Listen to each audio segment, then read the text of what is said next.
بسم اللہ الرحمن الرحیم۔ تمام دیکھنے اور سننے والوں کو ہماری طرف سے السلام علیکم ورحمۃ اللہ وبرکاتہ۔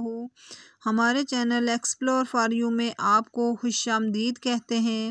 ہمارے چینل ایکسپلور فار یو کو لائک کریں، شیئر کریں اور سبسکرائب کریں۔ آج کی اس ویڈیو میں ہم ذکر کریں گے حضرت یونس علیہ السلام کے بارے میں۔ قوم یونس کی توبہ کی قبولیت کا دن۔ یونس علیہ السلام مچھلی کے پیٹ میں۔ چند قرآنی الفاظ مبارکہ کی ضروری تشریح۔ دعا نہ کرتے تو قیامت تک مچھلی کے پیٹ میں رہتے۔ مچھلی کے پیٹ میں آپ کی دعا، مچھلی کے پیٹ سے باہر آنا، مچھلی کے پیٹ سے باہر آ کر پس کیوں ایسا نہ ہوا کہ کوئی بستی ایمان لاتی تو نفع دیتا اسے اس کا ایمان، کسی سے ایسا نہ ہوا سوائے قوم یونس کے۔ جب وہ ایمان لے آئے تو ہم نے دور کر دیا ان سے رسوائی کا عذاب دنیاوی زندگی میں، اور ہم نے لطف اندوز ہونے دیا انہیں ایک مدت تک۔ حضرت یونس علیہ السلام کی قوم کے لوگ نینو علاقہ موصل میں رہتے تھے، کفر و شرک بت پرستی میں مبتلا تھے۔ اللہ تعالیٰ نے حضرت یونس علیہ السلام کو ان کے پاس بھیجا۔ آپ نے انہیں ایمان لانے اور بت پرستی چھوڑنے کے متعلق حکم دیا، لیکن قوم نے آپ کی تکذیب کی۔ آپ علیہ السلام نے انہیں اللہ تعالیٰ کے فیصلے سے آگاہ کیا کہ اگر تم ایمان نہیں لاؤ گے تو اللہ تعالیٰ کے عذاب میں مبتلا ہو جاؤ گے۔ آپ خود ان لوگوں سے ناراض ہو کر شہر سے باہر چلے گئے۔ جب انہوں نے حضرت یونس علیہ السلام کو نہ پایا تو بہت خوف میں مبتلا ہو گئے۔ کہا اب عذاب ضرور آئے گا۔ آپ علیہ السلام نے ان کو ایک خاص مدت تک دنیاوی مال و متاع سے نفع حاصل کرنے کی مہلت دی تھی کہ اگر تم ایمان نہیں لاؤ گے تو فلاں وقت تم عذاب میں مبتلا ہو جاؤ گے۔ مہلت کی مدت میں کئی اقوال ہیں۔ وہ مدت 40 دن تھی تفسیر کبیر، وہ مدت 3 دن تھی روح المانی۔ تفسیر کبیر کے مطابق جب 35 دن گزر گئے تو آسمان پر شدید سیاہ بادل چھا گئے جن سے بہت زیادہ دھواں نکلنے لگا۔ وہ دھواں شہر تک پہنچ گیا اور اس نے مکانوں کو اپنی لپیٹ میں لے لیا۔ اب وہ لوگ سمجھ گئے کہ یونس علیہ السلام نے جس عذاب کے آنے کے متعلق کہا تھا بس وہ آنے ہی والا ہے۔ وہ اتنے شدید خوف میں مبتلا ہوئے کہ ڈر کے مارے شہر کو چھوڑ کر جنگل میں چلے گئے۔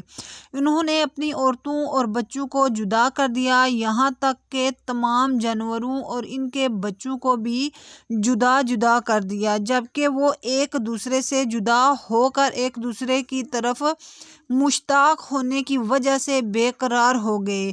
وہ اپنی آوازیں نکالنے لگے۔ ان جانوروں کی دردناک آوازیں زبان سے آہوزار ایک عجیب دردناک منظر پیش کر رہی تھیں۔ وہ سب انسان، مرد، عورتیں، بچے اللہ تعالیٰ کے حضور اپنی عاجزی کا اظہار کر رہے تھے، رو رہے تھے اور عرض کر رہے تھے کہ اللہ تعالیٰ ہم تجھ پر اور تیرے نبی یونس علیہ السلام پر ایمان لائے ہیں، ہم اپنے گناہوں کی معافی طلب کر رہے ہیں۔ اے مولا کائنات، ہمارے گناہ معاف کر دے، ہمیں آنے والے عذاب سے محفوظ رکھ۔ انہوں نے اگر کسی ایک دوسرے پر مظالم کیے ہوئے تھے تو ان کو معاف کرایا، اگر کسی کے حقوق غصب کیے ہوئے تھے تو وہ واپس کیے۔ توبہ کا یہ عالم تھا کہ اگر کسی کی اجازت کے بغیر انہوں نے کوئی پتھر اپنے مکانوں کی بنیادوں میں لگایا ہوا تھا تو بنیادیں کھود کر وہ پتھر نکال کر واپس کیا۔ جب انہوں نے ایمان قبول کر لیا، سچے دل سے توبہ کر لی تو اللہ تعالیٰ کو ان پر رحم آ گیا اور ان سے عذاب سے دور کر دیا۔ تفسیر کبیر روح المانی۔ قوم یونس علیہ السلام کی توبہ کی قبولیت کا دن۔ وہ دن عاشوراء کا دن تھا، یعنی 10 محرم الحرام، اور جمعہ کا دن تھا۔ وہ اپنے ایک بزرگ عالم کے پاس جا کر پوچھ رہے تھے کہ ہم پر عذاب آنے والا ہے، ہم کیا کریں؟ اس نے انہیں مشورہ دیا تھا کہ تم اللہ تعالیٰ کے حضور یہ دعا کرو۔ اے اس وقت بھی زندہ رہنے والے جب کوئی زندہ نہیں رہے گا، اے ہمیشہ زندہ رہنے والے، اے مردوں کو زندہ کرنے والے، اے ہمیشہ زندہ رہنے والے، تیرے بغیر کوئی معبود نہیں۔ اے اللہ، بے شک ہمارے گناہ بہت بڑے ہیں، حد سے بڑھ چکے ہیں، تو عظیم ہے اور جلیل القدیر ہے۔ ہمارے ساتھ وہ سلوک کر جو تیری شان کے لائق ہے، کیونکہ تو رحیم و کریم ہے، لہٰذا شان کریمی کے مطابق ہمارے ساتھ معاملہ فرما اور ہمارے ساتھ وہ سلوک نہ فرما جس کے ہم حقدار ہیں۔ یونس علیہ السلام مچھلی کے پیٹ میں۔ حضرت یونس علیہ السلام جب قوم سے ناراض ہو کر چلے گئے اور قوم نے آپ کے پیچھے توبہ کر لی لیکن آپ واپس لوٹ کر نہ آئے تو آپ اپنے سفر کے دوران دریا کو عبور کرنے کے لیے ایک کشتی پر سوار ہوئے لیکن کشتی بھنور میں پھنس گئی۔ اس وقت کے دستور اور رواج کے مطابق یہ خیال کیا جاتا تھا کہ جب کوئی غلام اپنے مالک سے بھاگ کر جا رہا ہو اور کشتی میں سوار ہو تو وہ کشتی اس وقت تک کنارے پر نہیں پہنچتی جب تک اس غلام کو کشتی سے اتار نہ لیں۔ اب کشتی کے بھنور میں پھنسنے پر ان لوگوں نے کرہ ڈالا جو حضرت یونس علیہ السلام کے نام نکلا۔ 3 دفعہ کرہ آپ ہی کے نام نکلا تو آپ نے فرمایا کہ میں ہی ہوں غلام جو اپنے آقا کو چھوڑ کر جا رہا ہوں۔ آپ علیہ السلام نے خود ہی دریا میں چھلانگ لگا لی تاکہ کشتی کے دوسرے لوگ کنارے پر پہنچ جائیں۔ اللہ تعالیٰ نے ایک مچھلی کے دل میں القاء کیا اور حکم دیا کہ حضرت یونس علیہ السلام کو نگل لے، لیکن یہ خیال کرنا کہ تمہارے پیٹ ان کے لیے قید خانہ بنایا ہے، انہیں تمہارا لقمہ نہیں بنایا، اس لیے انہیں خراش تک نہ آنے دی جائے، ان کو بال برابر بھی نقصان نہ پہنچے۔ اس طرح آپ مچھلی کے پیٹ میں آ گئے۔ یہ آپ پر ایک امتحان تھا اور یار کا یار کو عتاب تھا۔ چند قرآنی الفاظ مبارکہ کی ضروری تشریح۔ حضرت یونس علیہ السلام کو مچھلی کے پیٹ میں جانے کی وجہ سے ذو-النون اور صاحب الحوت کہا گیا ہے، کیونکہ نون اور حوت دونوں کا معنی مچھلی ہے۔ اللہ تعالیٰ نے ارشاد فرمایا اور ذو-النون کو یاد کرو جب چلا غصہ میں بھرا تو گمان کیا کہ ہم اس پر تنگی نہ کریں گے۔ علامہ راضی رحمۃ اللہ تعالیٰ علیہ فرماتے ہیں جو لوگ انبیاء کرام کو گناہگار ٹھہراتے ہیں کہ ان سے ضرور گناہ سرزد ہوتے ہیں، وہ اس آیت سے اپنی دلیل پیش کرتے ہیں کہ یونس علیہ السلام نے گمان کیا کہ رب مجھے نہیں پکڑ سکے گا، یہ کہنا گناہ ہے، لہٰذا نبی گناہگار ہو سکتے ہیں۔ علامہ راضی رحمۃ اللہ تعالیٰ علیہ ان لوگوں کا رد کرتے ہوئے فرماتے ہیں کہ اگر یہ معنی کیا جائے کہ آپ نے رب کے متعلق یہ گمان کیا ہے کہ رب عاجز ہے، مجھے پکڑ نہیں سکے گا، تو یہ کفر ہے، ایسی نسبت تو ایک مومن کی طرف سے نہیں کر سکتے تو انبیاء کرام کی طرف سے کیسے کر سکتے ہیں؟ اس لیے اس بات کی توجہ ضروری ہے، وہ یہ ہے کہ اس کا معنی ہو آپ نے گمان کیا کہ ہم ان پر تنگی نہیں کریں گے، اس لیے کہ قرآن پاک میں اور مقامات پر بھی اس معنی میں اس لفظ کا استعمال ہے۔ اللہ تعالیٰ جس کے لیے چاہے رزق کشادہ کرتا ہے اور تنگ کرتا ہے، اور جس پر وہ رزق تنگ کر دے، لیکن وہ جب انسان کو آزمائش میں مبتلا کرتا ہے اور اس پر اس کا رزق تنگ کر دیتا ہے۔ ایک دن حضرت ابن عباس رضی اللہ تعالیٰ عنہ حضرت امیر معاویہ رضی اللہ تعالیٰ عنہ کے پاس گئے تو انہوں نے کہا گزشتہ رات قرآن پاک کی موضوع میں مستغرق رہا لیکن مجھے اس سے خلاصی نہ مل سکی، ہو سکتا ہے آپ میری رہنمائی کر دیں۔ آپ نے پوچھا وہ کیا ہے تو حضرت امیر معاویہ رضی اللہ تعالیٰ عنہ نے کہا کیا اللہ تعالیٰ کا نبی بھی یہ گمان کر سکتا ہے کہ اللہ تعالیٰ اسے نہیں پکڑ سکے گا؟ حضرت ابن عباس رضی اللہ تعالیٰ عنہما نے جواب دیا یہ لفظ قدر سے لیا ہوا ہے، قدرت سے نہیں، یعنی اس کا معنی تنگی نہ کرنا ہے، قدرت نہ رکھنا نہیں۔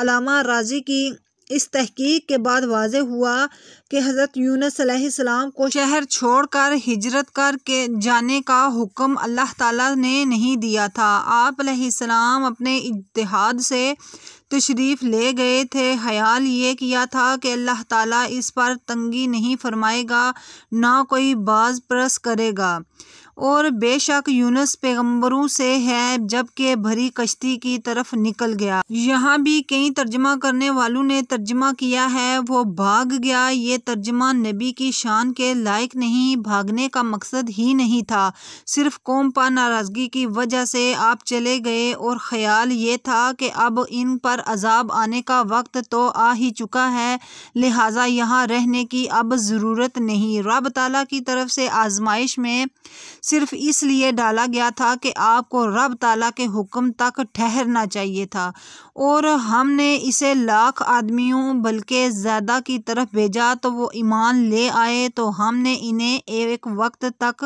برتنے دیا۔ اصل وجہ یار کی طرف سے یار کو عطاب کی صرف یہی تھا کہ اے میرے پیارے، تمہیں تو لاکھ آدمیوں سے زیادہ کی طرف بھیجا گیا تھا، ابھی تو عذاب کے آنے میں کچھ وقت باقی تھا، تمہیں وہاں رہنا چاہیے تھا، ہو سکتا تھا کہ وہ ایمان لے آئیں، جیسا کہ ہوا بھی یہی کہ وہ ایمان لے آئے۔ تفسیر کبیر۔ دعا نہ کرتے تو قیامت تک مچھلی کے پیٹ میں رہتے۔ پارہ نمبر 23 سورۃ صافات، آیت نمبر 141 تا 144۔ تو کرا ڈالا تو دھکیلے ہو میں ہوا، پھر اسے مچھلی نے نگل لیا، اور وہ اپنے آپ کو ملامت کرتا تھا، تو اگر وہ تسبیح کرنے والا نہ ہوتا تو ضرور اس کے پیٹ میں رہتا جس دن تک لوگ اٹھائے جائیں گے۔ حضرت یونس علیہ السلام مچھلی کے پیٹ میں جانے سے پہلے بھی اللہ تعالیٰ کا ذکر کثرت سے کرتے تھے، اور مچھلی کے پیٹ میں بھی اللہ تعالیٰ کو یاد کرتے رہے، تو رب تعالیٰ نے آپ پر رحم فرمایا۔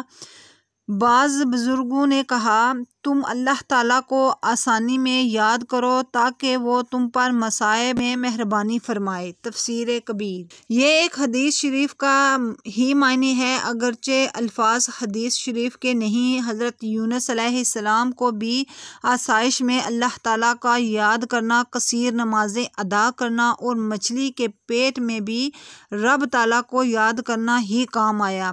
مچھلی کے پیٹ میں آپ کی دعا تو اندھیروں میں پکارا، کوئی معبود نہیں سوائے تیرے، پاکی ہے تجھ کو، بے شک مجھ سے بے جا ہوا۔ ظلمات جمع ذکر کیا، کئی تاریکیاں، اس لیے کہ آپ دریا کی تاریکی، رات کی تاریکی اور مچھلی کے پیٹ کی تاریکی میں تھے۔ ان اندھیروں میں آپ نے رب تعالیٰ کے حضور التجا کی، اے اللہ میں جو تیرے حکم کے انتظار سے پہلے آ گیا، یہ مجھ سے بے جا ہوا، تو ان کلمات سے آپ کی دعا کو قبول کر لیا گیا۔ مچھلی کے پیٹ سے باہر آنا۔ پارہ نمبر 17 سورۃ انبیاء، آیت نمبر 88۔ تو پہلے ہم نے اس کی پکار سن لی اور اسے غم سے نجات دی، اور ایسی ہی نجات دیں گے مسلمانوں کو۔ یعنی یونس علیہ السلام نے جب اللہ تعالیٰ کا ذکر کیا اور اظہار عاجزی کیا تو اللہ تعالیٰ نے آپ کو مچھلی کے پیٹ میں رہنے کے غم سے نجات عطا فرمائی۔ اس طرح اگر مسلمانوں میں سے کسی نے بھی اپنی پریشانیوں کی فریاد رب سے طلب کی، سچے دل سے تائب ہوئے، تو اللہ تعالیٰ ان کی فریاد کو بھی قبول کرے گا۔ مچھلی کے پیٹ سے باہر آ کر۔ پارہ نمبر 23 سورۃ صافات، آیت نمبر 145 تا 146۔ ہم نے اسے میدان میں ڈال دیا اور وہ بیمار تھا، اور ہم نے اس پر کدو کا پیڑ لگایا۔ ہر بیل جس میں تنا نہ ہو اسے یقطین کہا جاتا ہے، لیکن یہاں مراد کدو ہے۔ علامہ آلوسی نے تحریر فرمایا ہے کہ یہاں مراد دباغ ہے، اور وہ مشہور معروف ہے کہ وہ کدو ہے جسے نبی کریم صلی اللہ تعالیٰ علیہ وآلہ وسلم پسند فرماتے تھے۔ اللہ تعالیٰ نے حضرت یونس علیہ السلام پر اس کو اس لیے اگایا کہ آپ پر سایہ کرے اور آپ کو ٹھنڈک پہنچائے، اور آپ کو اس کے پتے مس کریں اور اس کے بڑے پتے آپ پر رہیں تاکہ آپ پر مکھیاں نہ بیٹھیں، کیونکہ بیان کیا جاتا ہے کہ کدو کے پتوں پر مکھیاں نہیں بیٹھتیں۔ حضرت یونس علیہ السلام مچھلی کے پیٹ سے باہر آتے وقت نومولود بچے یا چوزے وغیرہ کی طرح تھے، یعنی آپ کا چمڑا بہت نرم و نازک تھا، اس پر کوئی بال وغیرہ نہیں تھے۔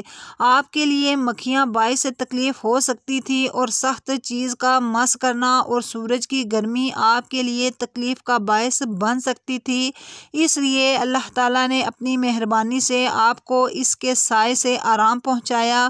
اور کدو کے پتے اترے ہوئے چمڑے کے لیے بھی مفید ہوتے ہیں، اس لیے بھی کدو کو اگایا کہ اس کے پتے آپ کے چمڑے کے لیے فائدہ مند ہو سکیں۔ خیال رہے کہ شجرتاً اسے کہتے ہیں جس میں تنا ہو، اگرچہ کدو کی بیل ہوتی ہے لیکن اللہ تعالیٰ نے اسے درخت کی طرح بڑا تناور بنا دیا تھا۔ اللہ تعالیٰ نے ایک بکری کو آپ پر مقرر کر دیا تھا جو آپ کو دودھ پلاتی تھی، اسی طرح پھر آپ کو توانائی، جسم کی پختہ جلد اور بال عطا کر دیے گئے۔ روح المانی مچھلی کے پیٹ میں رہنے کی مدت 3 دن، 7 دن، 20 دن اور 1 ماہ مختلف اقوال میں بیان کی گئی ہے، لیکن علامہ رازی علامہ رحمۃ اللہ تعالیٰ علیہ نے فرمایا، مجھے معلوم نہیں کہ کس دلیل سے یہ مدت مقرر ہوئی ہے، اس پر کوئی دلیل نہیں ہے۔ یہ تھی ہماری آج کی ویڈیو، اس کے ساتھ ہی اجازت چاہتے ہیں۔ اللہ حافظ۔